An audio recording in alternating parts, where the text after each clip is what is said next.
I got an Atari in, and the guy said, hey, this won't work. Can you get it to work? And I said, I don't know.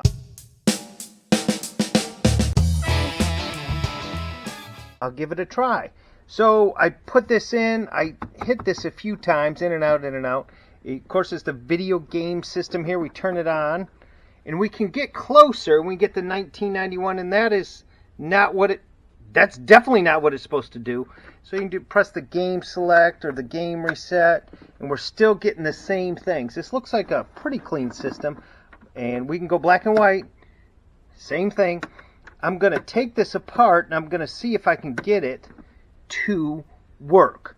So this is what it looks like, and we are going to try Asteroids and get it to work. So I'll take this apart. Okay, I took the 4 screws out, and now we have to take this apart. Now, it doesn't just pull out. You can see here, one of the greatest tools, this is actually a watch tool for getting tools, or the backs off of watches. But I know Atari, and I know that if you have to pull this out first, because if you can get this out, because on the back here, all these are in here, and we'll see one-handed what the inside of an Atari looks like. Well, that's not the most graceful way to take an Atari apart, but this is what they look like inside. And this is just stuck in here. Not stuck, but it is just in these particular slots. So you want to save these. These are what goes over the little pads here. You want to save those. Those do get lost.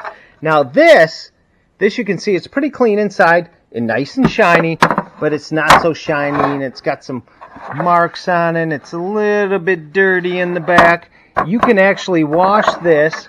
I'm going to take these out. There's tabs here, so we can take these apart. We can take this out. We can scrub that down. Get it real scrubbed down and make it really nice and pretty. Now, inside, this is what the Atari looks like. This is a giant box for just a little system. Everything looks pretty good here. We do have some rust here, as we can see. We can actually clean that up. What we want to do in here, though, is actually clean inside here. So we're gonna get into here, and we're going to clean the particular contacts. Now, there is a safety mechanism on the Atari. Why is there a safety mechanism? Because kids have tools, and this is the wrong tool. So what you want to do is you want to clean all this stuff up and make sure all the contacts look really good. This actually will come apart, so you can clean this, you can wash this. Water will not hurt plastic, I guarantee it. You take a little piece of sand, like very fine grit. If you can get inside here and clean inside there, this will work with actually all the games that you have, all the game systems. There's a little clip there that'll come down, that'll push this, it'll allow you to get in there. If I had 2 hands, I would do it, but I'll do it in a little bit. Everything looks okay. It looks like you need to clean up a little here. There's really not too much to the Atari systems. Once you get them working, this was pretty close, so we know that it can get power. Everything looks pretty good. We want to clean up the contacts, shine this up, and see what happens. Atari games are not that. They play a little bit different than the regular arcade games, but it was the first one that you could play inside the house, which was cool, and you didn't have to spend quarters. But you had to have a ton of quarters because they cost like $300 back then. So I'm going to go ahead and clean this up, put it back together, take it back over there, and we're going to see if we can get Asteroids. Now, one of the problems with retro gaming is how do you hook it up? Because this is the only thing that it came with.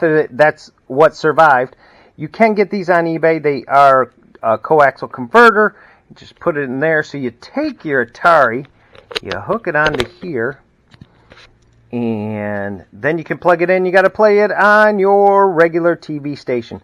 These are not that expensive. They work really well. That is one of the biggest things that happen with retro gaming and trying to find them. So we are going to plug this in, and then we're going to see this nice shiny thing and see if it works. Before we start the system, let's talk about Atari games in general. Now, Atari games in general are not that collectible because they just weren't that much fun. They are nostalgic though, and they're interesting to play, and they can be fun. You just don't expect to be in an arcade. Now, I got all these. I got miniature golf. All these. We'll go through these. Now, games in the boxes. In the boxes. It's the same with Atari as anywhere else. These games usually sell for about $3 a piece. $3 a piece. Not that much. So 1, 2, 3, 4. We got 9 here. 9 times 3, 27. But in the box, they sell for about 3 times as much. That's a lot more than 27. But one of these games, for some reason, sells for about 20 times as much. Which one is it? Now we have miniature golf, and there's 2 video games, and you can see you play miniature golf, and they have all kinds of fun here. It's Atari, and it does use a joystick. That is not the one. I thought that might be the one. Bowling. This is, you can curveball, steer ball straight, you know, all the things that you try to do in real bowling, but you can't. Now, the box isn't as great a shape in this one, but it does use a joystick. Video pinball. Video pinball, there's 4 video games. You can play pinball. You can even tilt it. I don't know how that would work, but this does go with the joystick. There is 1 or 2 players. Now, this game, although these games sell for about $3, but then about $9 to $10 complete, this one sells for about $15 complete. $15. I don't know why. Probably because it has a cooler, you know, because people are actually using these for display. It has a better box there. Home run, baseball. There's baseball. This is when you had baseball, you had sports games, and they did not have the actual players on there. They did not want to pay them, or they didn't want to be on there, and now they find out that's how they make a lot of money. 1 or 2 players. It's a baseball game. It's cool. That is in the usual $3 to $9 combat game. Now there's 27 video games on here. 27 video games, which they can't even show them all because it's not on the back here. See, this one has a nice. Oh, this doesn't have the manual, but you can play 5 of Tank, 5 of Tank Pong. I don't know what that is. We should actually try this out. Invisible Tank, which sounds impossible, Biplane Jet Finder. Actually, we will try that out in a minute. Football computer game. There's 3 video games. I don't know what you play.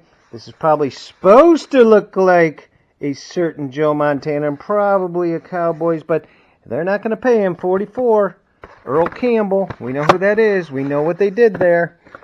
Basketball, 2 video games. I don't know what teams are playing. I can't even read that. But this is basketball. You can see this is old because the hair is awesome. Now, this is Video Olympics game program, so you're going to have 50 video games. And you notice a theme here. Pong, Super Pong, foosball, soccer, hockey, which probably will all look like Pong, but you can play different games and see which game in the Olympics, if you can win the decathlon. And you can see you can do, you know, quadrupong handball, which I don't think is an Olympic sport. And this is also here. Oh, this one doesn't have the manual either. But the box is cool. People just like the boxes for these. Now, this is the game Blackjack. Blackjack, this program, casino rules, private rules, 1 or 2 players, same thing. This game, still $3 game, in the box, averaging $20. $20! Probably because of the cover. But these do look cool. These do look good on the shelf because the boxes did not survive. So if you find the boxes, you'll probably be able to save the boxes. So we're going to go ahead and try that Asteroids game and see if it works. And maybe we'll even try a little combat if the system is working. I have it all hooked up and I want to show you that it is beautiful. I am very pleased with the way it came out. Now we're just going to pray and hope, because we have the same Asteroids game, that this game does work like it should. So we're going to turn this on. And yes, we have 1981 Atari. 1981, and this is Asteroids. Asteroids is where asteroids were coming towards Earth, and you had to save Earth by just shooting them. So you just had one ship in Atari's games, so you'd shoot. In this one, you can't really move around like you can in the regular Asteroids, but you can hyperspace. That's what they call it. If an asteroid is coming right at you, you can simply press down on the joystick and you end up somewhere else, and I think I just got killed. Oh, there I am. So you can hyperspace, and there I am, and I got killed. So you don't know where you're going to hyperspace, but it is very cool. And you can. And if I was to save the planet, I would we'd all be dead by now. But this is what, it's not that hard to do. You take these apart. Asteroids is a fun game. Now, the Atari games didn't play like the arcade games. They were similar, but they didn't play the same. But I thought this turned out really, really nice. And Atari, it is a fun system. You can have some fun with it. I wouldn't expect to be like an arcade, but that's okay. It's very nostalgic, and it's very cool because it was one of the first ones that everybody wanted. Okay, this is a game I wanted to play. It's Combat. There's 27 video games. I've got the cartridge in here.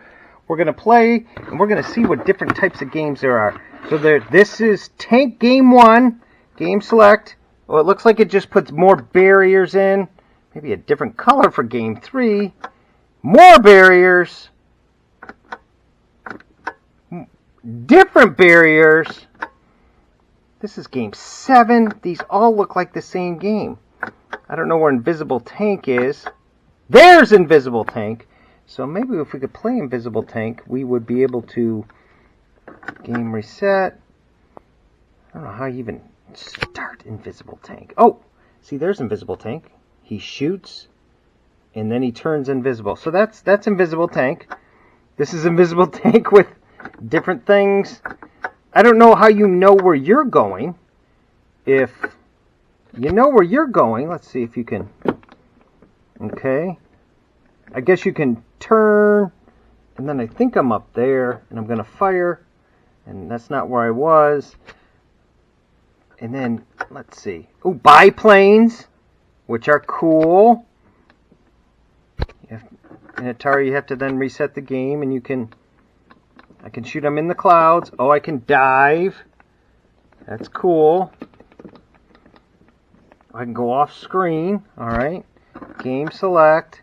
There's different ones. Game 17. Game 18. Game 19. 20. Oh, there's bigger planes and clouds. So, yep, 23, 24. There's literally 27 games on this. I know these are just jets. These are jets and not biplanes. And 27, you can play there as well. So, I guess, you know, these were cool. I can fly in tandem. I can do all kinds of stuff. Ooh, I think I ran into those guys. But Combat. So Combat, it has, yes, it does have 27 games, and yes, they all do look a lot alike. But, hey, I thought it was a cool game. So, thanks for watching. And if you have the time and you have a screwdriver, take them apart, make them look all shiny, and you can put these on a wall and people go, hey, what's that? That looks brand new.